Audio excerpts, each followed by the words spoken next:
Question number 4 करने से पहले हम एक चीज़ और पढ़ लेते हैं। डेप्रिसिएशन एक टर्म है, डेप्रिसिएशन।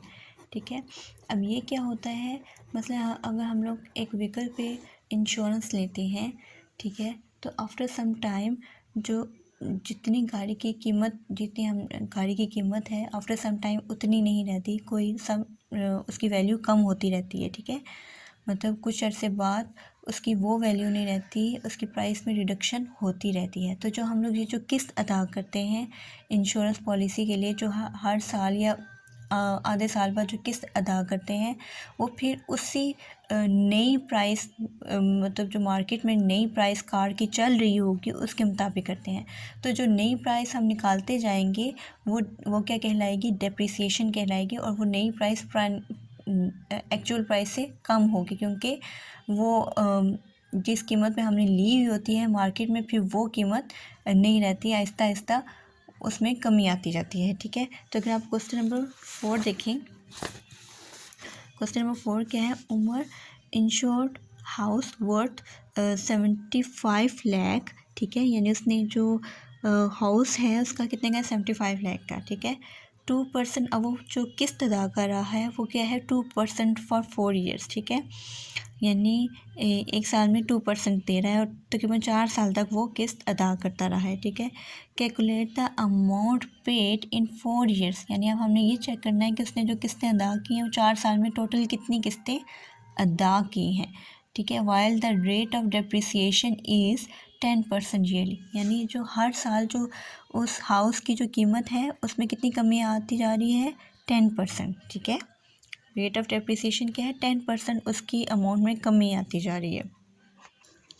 अगर हम लोग देखें इस सवाल में, जो हाउस की जो उसने जो लिया था वो कितने का था, 75 लाख का। ठीक है, अब जो पहली किस्त है वो कितनी उसने अदा की है, 2%।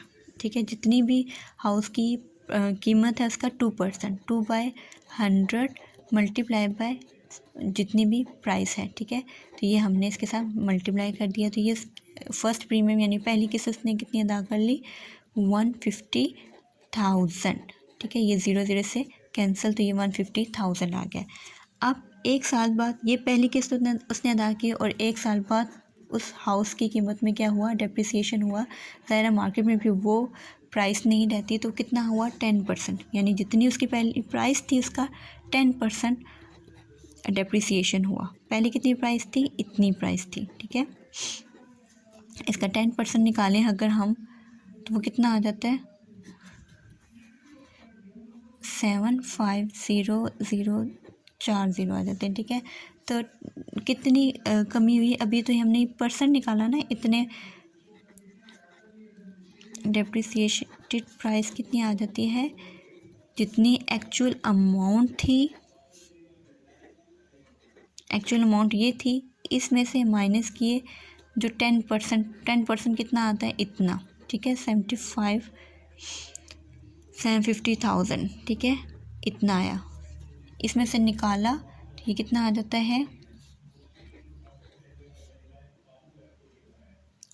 67,50,000। ठीक है, यानी पहले उसकी कीमत कितनी थी, 75 लाख, और एक साल बाद कितनी उसकी वर्थ हो गई है, 67,50,000। ठीक है, अब जो हम लोग दूसरी किस्त अदा करेंगे, सेकंड प्रीमियम नेक्स्ट ईयर जो उसकी अदा करेंगे, वो कितनी करनी पड़ेगी, 2% ऑफ जो नई कीमत आई है।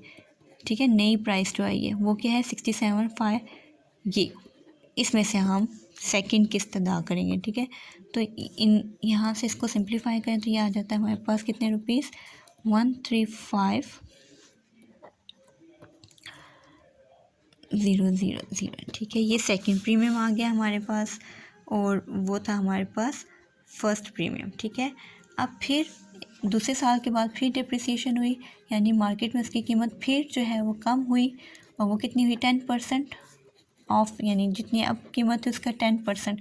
अभी कितनी कीमत थी, ये कीमत थी, इसका 10% अगर हम निकालें तो कितना आ जाता है, अगर आप यहाँ से इसको सिंप्लीफाई करें तो ये आ जाता है 675000। तो अब मार्केट में कितनी प्राइस हो जाएगी इसकी, जितनी अब अमाउंट थी उसमें से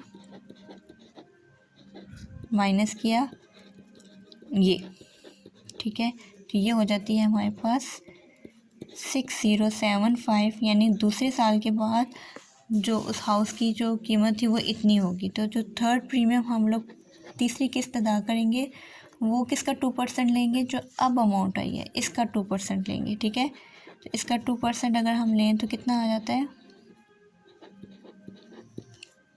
ये ज़ीरो इनके साथ कैंसिल, ये आ जाता है 121,500, ठीक है। ये आ गया। इसके बाद क्या करेंगे, एक साल ये अदा किया, ये किस्त अदा की, दूसरे साल ये किस्त अदा की, तीसरे साल ये किस्त अदा की, और टोटल कितने साल की पॉलिसी है, ये 4 साल की पॉलिसी है। तो चौथे साल की जो प्रीमियम, जो आखिरी साल की जो प्रीमियम होती है वो हमेशा ज़ीरो होती है, यानी उसमें कोई किस्त अदा नहीं करनी पड़ती। जो आखिरी साल होता है, क्योंकि ये 4 ईयर्स की पॉलिसी है, और ये कहाँ से पता चला, सवाल में लिखा हुआ है 4 ईयर्स की पॉलिसी है। हमने पहले साल की फाइंड की, दूसरे की, तीसरे की, और चौथे साल में जो लास्ट ईयर होता है, जितने साल की पॉलिसी होती है उसके आखिरी ईयर में कोई किस्त अदा नहीं करनी पड़ती, वो होती है ज़ीरो, ठीक है। तो हमने टोटल अमाउंट फाइंड करनी है कि कितनी हमने पे की है, वो कितनी आ जाएगी। एक तो ये आ गई थर्ड प्रीमियम की, फर्स्ट प्रीमियम की और सेकंड प्रीमियम की, ठीक है। इन सब को ऐड कर लेते हैं। तो सबसे पहले हम फर्स्ट प्रीमियम की करते हैं, 150,000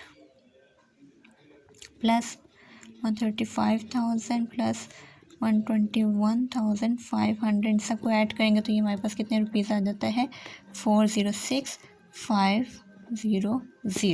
तो ये हमारा आंसर है, ठीक है।